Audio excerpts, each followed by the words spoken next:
What's going on, guys? What's up? How are you? I hope that by the time you see this video, you guys are all in good health. Shout outs to everyone out there in my intromediagaming.com family, in the DirectX show, in the micropod of X show, and in the world of infinite rooms of the DX mansion. So I'm going to do a two-part video. I'm going to start off with this part and then do another part. And the video is going to be, what has PlayStation offered its customers since it launched to gotten so much praise? And then I'm going to do one about what has Xbox offered its customers at launch for their customers. So let's get right into it. I hope you enjoy it. I'm going to be as honest as possible. I own both platforms, both consoles, multiple times. I bought multiple versions of each one. I've traded them in, except for the Xbox, because I'm not going to lie.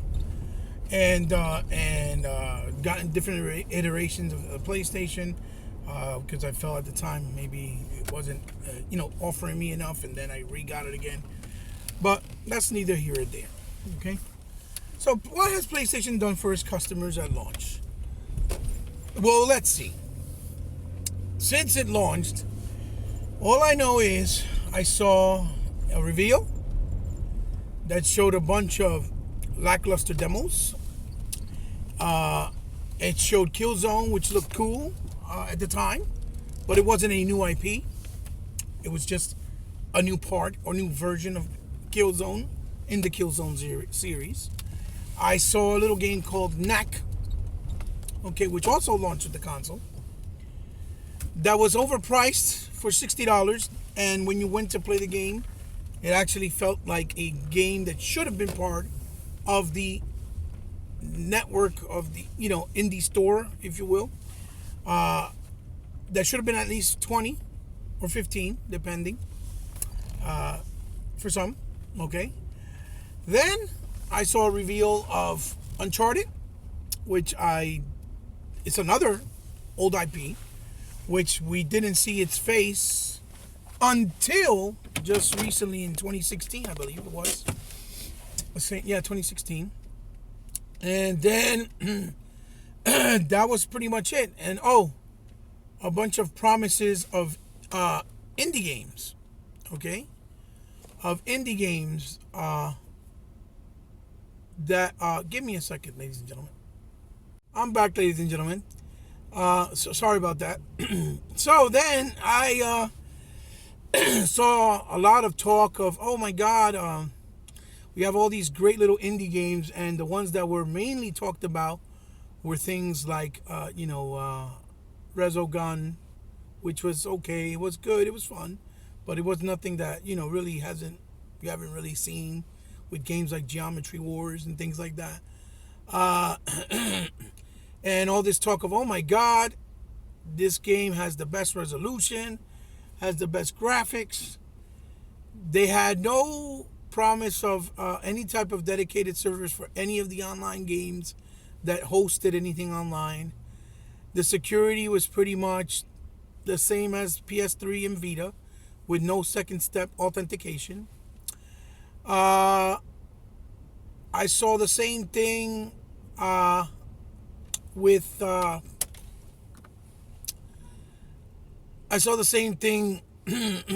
excuse me, that they always did, promising that they're going to bring out these cool stuff. Then in March, I saw Infamous. When Infamous came out, it was just another Infamous game, another old IP with a new version or a new part in the series of the game, of the Infamous series game, itself. Let's see. Then came the winter time. You had, I believe, was a Last of Us remastered. Then we got a God of War 3 remaster, which were not really remastered. They were very, very, very... It's what we basically get on the Xbox One X enhanced with the 4K, basically, that we're getting for free. We had to pay right out the jump. You know, we had to pay another 40, 50, $60 for these so-called remasters that really didn't feel like remasters, because God of War was already a 720p game, you know, with a unlocked frame rate, trying to target 60, but with the remaster it was 1080p now natively, and they took away an actual real panoramic 16:9 aspect ratio, and the game was finally locked at 60, running really smooth, and it was cool because it eliminated jaggies and looked really nice. But it was just a game that was on PS3. We were promised a Drive Club demo, never came. Then we go into the following year of 2014. We were given remasters of I think it was what's this game? Beyond. They were talking about remasters for Beyond and remasters for Heavy Rain. Then that same year they gave us, I think was they had pushed back. I think they gave us Bloodborne, and they gave us I don't know. I think it was Bloodborne, and then we had like The Order 1886, which was, you know, had a lot of potential, but it was, you know, kind of lackluster. Also, it wasn't really that striking. It had a lot of pacing issues and not enough gameplay. More of walking QTs and platforming more than anything. We had gotten Until Dawn. As a matter of fact, I don't even think that was 2015. I think that was in 2014.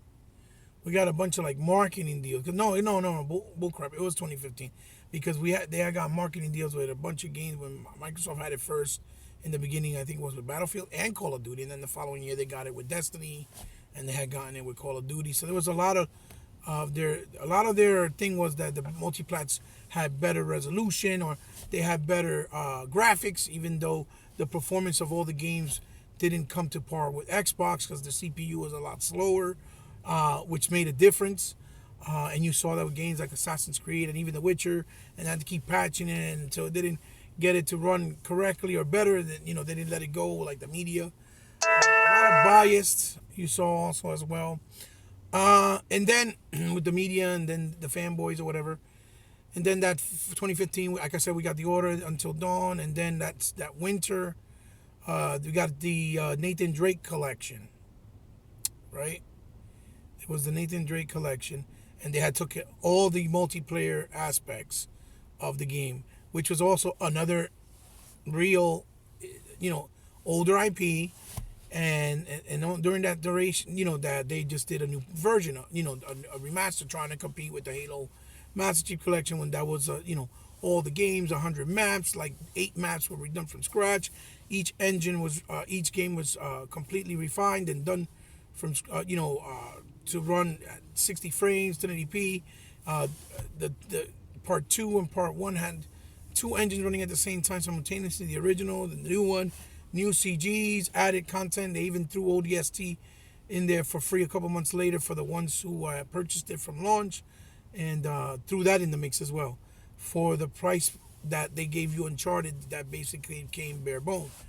Then that following year, they gave us a Street Fighter. They had announced the Street Fighter, it being exclusive, but it was a full-time exclusive because of the fact that Microsoft did the exclusivity with Tomb Raider. We got Ratchet and Clank 1, once again remastered, done from scratch again, but it was the very first game to coincide with the movie that they released that same year. Then we got Uncharted finally in 2016, right? And then the year before that, we had gotten like I think it was Little Big Planet, which was also an existing game. And we had gotten Drive Club, which was a complete debacle when it came out. It was non-workable. It played badly. Our servers were running terribly. They didn't even have the weather effects in it. No customization, just pre-customized things. And then the customization, the weather was added later on, and was so overly exaggerated, it made it look like you couldn't even appreciate when you race sometimes. The screen was full of water when you're supposed to give you the illusion that you're driving the car, so it looked like it was hitting the glass on the camera. That was the illusion it was trying to give you. We got a remaster of so then we got the Little Big Planet, which didn't do well. Also the servers were bad. We got Shadows of the Beast there in between as an exclusive, which is an old Genesis and Super Nintendo, and it was a 64 Amiga 64 game originally. That was exclusive to them, which was cool. I got that. Then they gave us a bunch of trailers saying this is coming in the future with a couple of games, off the top of the head, things like the God of War and with the PS experience and stuff. Then the Hellblade, and then the Crash and stuff like that, which were all also remastered, and also Hellblade being an exclusive that was only timed, and that they said from the very beginning when they first announced it on their stage that it was going to first showcase on PlayStation 4. And I'm trying to think what else. No Man's Sky got released around those 2 years between 2016 and 2015. That came out a debacle as well. Broken Promises, they didn't get to fix it. Same thing with Street Fighter. It didn't have online played the way it was running correctly. It was missing a lot of modes. And then when it worked correctly, we get a lot of crash on the servers and things like that. It was very gimped, if you will, at launch. Then finally 2016 ends. They had The Last Guardian and VR and PS4 Pro with no games to showcase it whatsoever, because the Last Guardian didn't even have Pro support at the time of launch of the game. And the game still looked like it was running on the same proprietary PS3 engine where they started development of the game. And it was buggy, had a lot of collision detection, a lot of frame rate issues. It was playable, but you saw these things as you played the game for a game that was delayed 9 years, right? Then we come into 2017, and they start getting all the handouts that they finally had announced years back from 2013 to 2017, like Yakuza 0, Yakuza 6, Gravity Rush 2, which was really originally intended for PS Vita, but since they stopped doing PS Vita stuff, they repurposed it, put it on the PS4. Then they got Persona 5, we got Neo, we got Nier Automata, we got Berserk, or Sword of Berserk, which is a Destiny of Berserk, really, Dynasty, whatever, like that Dynasty series. So lackluster, it's so average compared to the original games that we played before, on Dreamcast specifically. And then Horizon Zero Dawn. They released their first original intellectual property other than The Order, right? And other than Drive Club, which both of those games came out lackluster, right?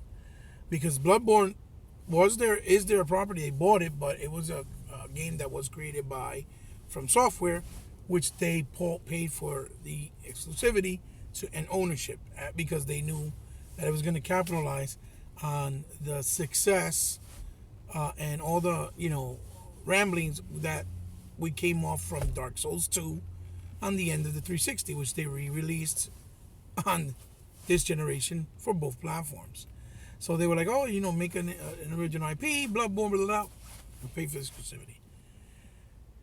So Horizon came out, right? And then Gravity Rush 2, like I said, was repurposed for Vita.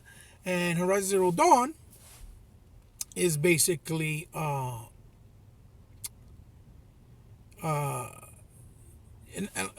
mixture of The Witcher with Enslaved from Ninja Theory. They also got Hellblade that year and Crash Insanity. So it looked like they had all these games when in reality they did. But in reality, the reality of it is all those games were there because they were being pushed back, like Ni no Kuni 2, which just came out now in 2018, the beginning. And Shadows of the Colossus was announced, so that just came out in February as well, which is also an old game, just with new graphics. And those games were promised from the beginning of the launch, through the E3s, through the years, from 2014 to 2016, 2017, and they finally came out. Finally. And now, they're going to get in 2018 God of War. That was announced like 3 years ago. And finally it's coming out now in April. But again, from from an old existing property. So in reality, they've only really had 3 new IPs. 3. Because the Major League Baseball, I'm not even counting, because that's like Forza. It's like a racing game. It's a sports game. It's the same game every year, just with some tweaks. It's nothing that we've never seen before. It's an existing property. Way back from 9089 Studios, or 989 Studios, I think it was called, from the PS1 era, which you guys are my age know what I'm talking about.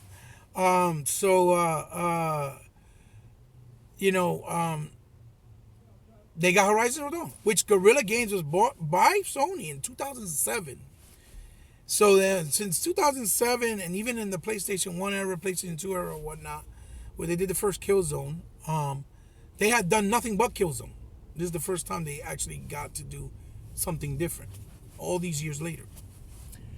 So then, what else? So, it was $400. It was $100 cheaper than the Xbox, but it really didn't have no type of innovation. It even came with a little butt earphone that was a piece of dog doodle, to be honest with you. It had no camera. You had to buy it separate.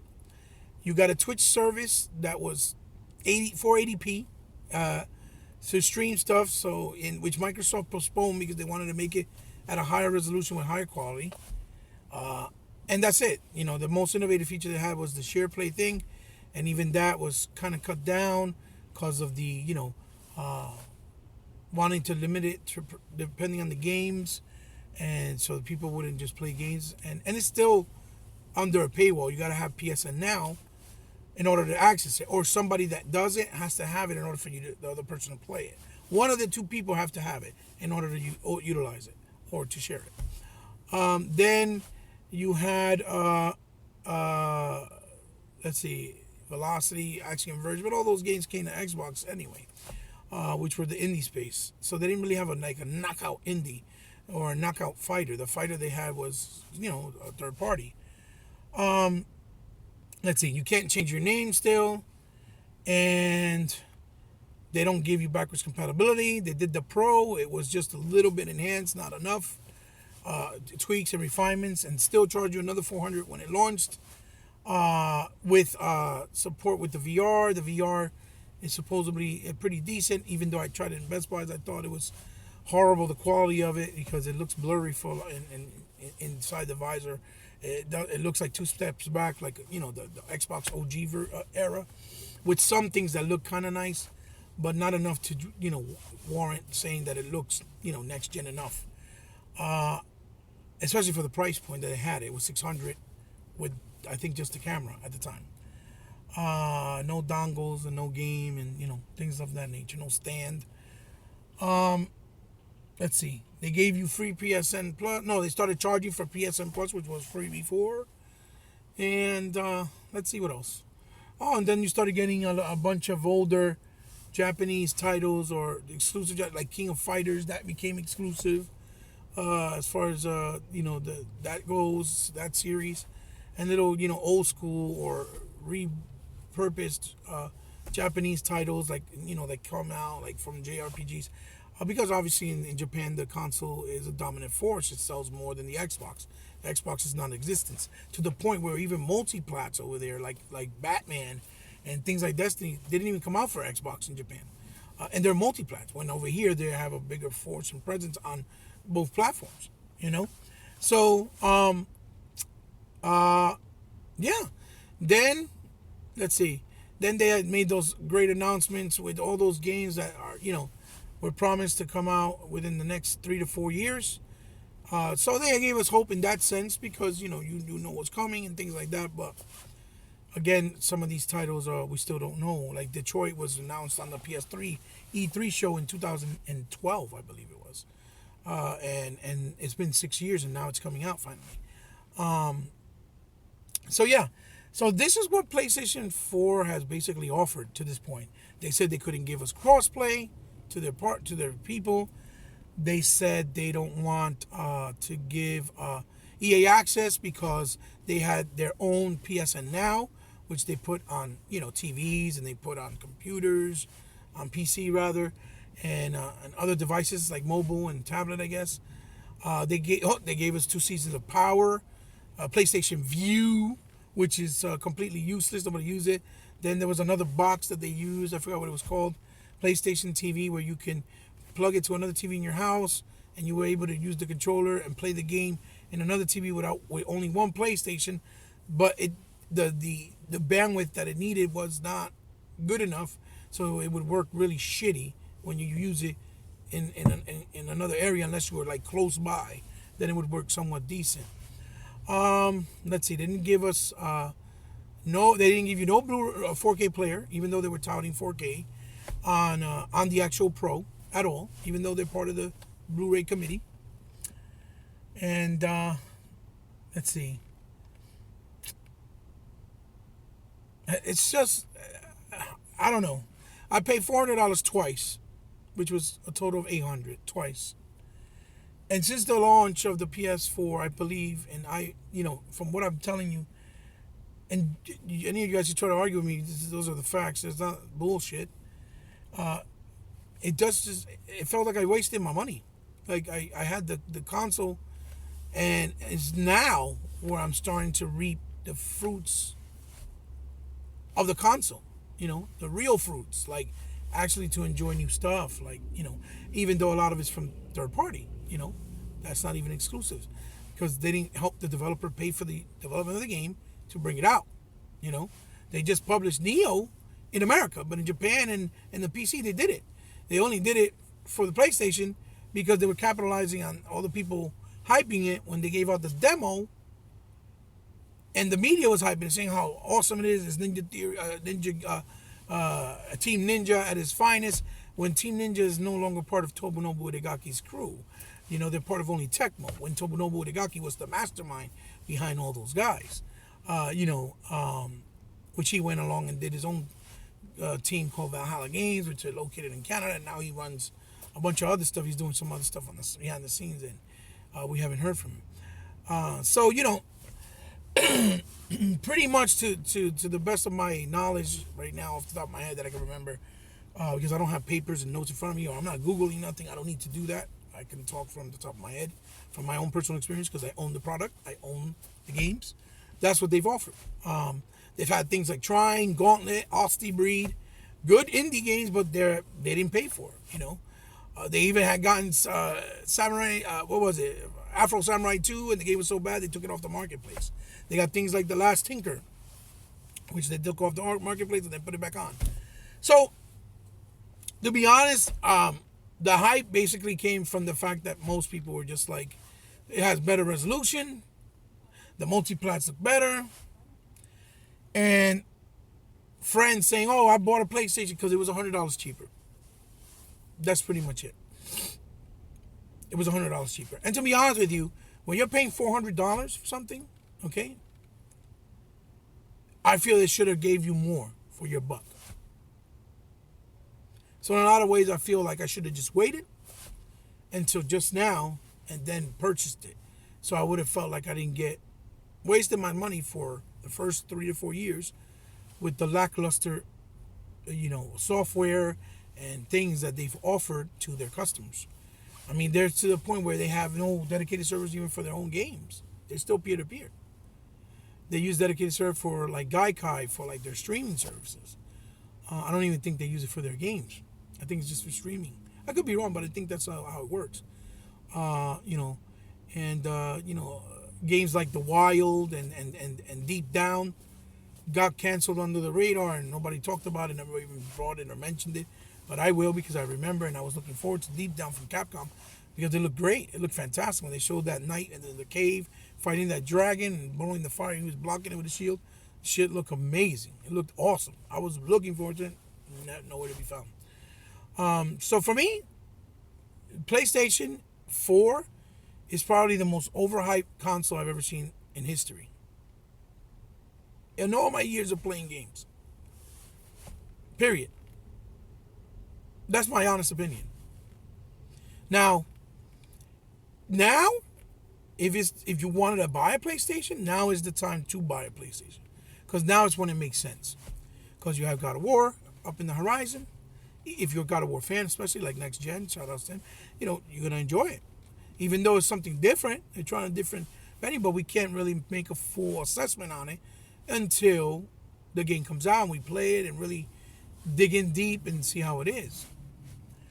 And then we have Detroit, for the people that like, the Dragon's Lair style games that started back then with Dragon's Lair, and Tall Tale games and things like D4 and the Walking Dead ones, and I believe to a certain extent even Life is Strange to a certain extent. I think Life is Strange gives you a little bit more gameplay style or gameplay. But it's a $60 game. A lot of people are not going to feel happy like myself.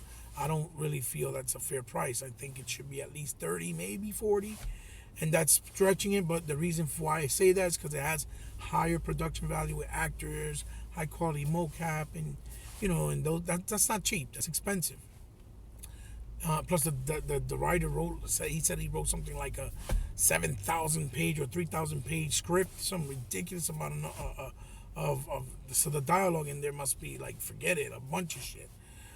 So that also is pricey, in long terms, like not right away off the bat, but as the years go by, it built, it accumulates. So yeah, that's pretty much what PlayStation 4 has offered. I feel is the most overhyped console, like I said already, not to sound like a broken record. But I feel that now is probably the best time to pick one up and start to enjoy it, because now you have something to look forward to. And I'm pretty sure we'll probably see before the end of the year, the end of the year, we'll probably most likely see Spider-Man as well, which is being also, funded by Marvel and outsourced to Insomniac by Sony, with the deal with the MCU that they wanted to put Spider-Man in the movies and stuff. And that's how they did it. That's why it's exclusive.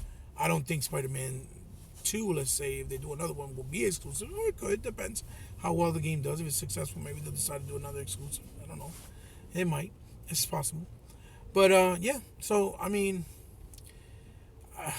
me as a gamer, I don't regret it, because guess what gamers do? We gamers, we buy games, and, we support it, and we help the industry, we help the development, because we wanted to succeed and we wanted to do well. Just like I bought Hellblade on PS4, I just bought Hellblade on Xbox, because I want Ninja Theory to do well. I like them as a developer. I want them to go away. So, but being truthful, I should have just waited, because I don't think PlayStation 4 has offered pretty much of anything except for waiting, delays, then a lot of older titles, with new versions of their games, like Uncharted, like Killzone, like Infamous, all part of older games, you know what I mean? The MLB series, you know what I mean? The Ratchet and Clank, the Shadow of the Colossus, all older games that weren't even, with the exception of Shadow, super old, but older. And I just think that they the handouts and having the, the perception of having the better multiplats, even though they on Xbox they ran with, upscaled and dynamically to have better performance and ran on a better online service. So, they always ran better on Xbox because of this. Whether they had a little bit lower resolution didn't matter, because the upscale always eliminated that. Unless you played on a super big TV and you were able to see the pixels stretched out where they look kind of ugly or, jaggy. So I feel that, that's pretty much what's helped them. And then the word of mouth with friends. Oh, my friend, my son's friends, on PlayStation. Oh, yeah, we play there. Because it's a popular thing to have. But yeah, that's how I feel. Sorry for taking kind of long, but I wanted to break down as much as possible that I could remember, and give you my honest opinion and feel about what I feel PlayStation really has offered its community and its fans, which I feel is they get too much credit, way too much credit than they deserve, way too much credit. All right, guys, thanks again for joining me. I'll do the second part about my feelings and what Xbox has offered to this point on my next second part of the video. Hope you like it. Like, comment, share, subscribe if you like. You don't have to, but I know if you do, it means a lot to me because I know you don't have to as a viewer.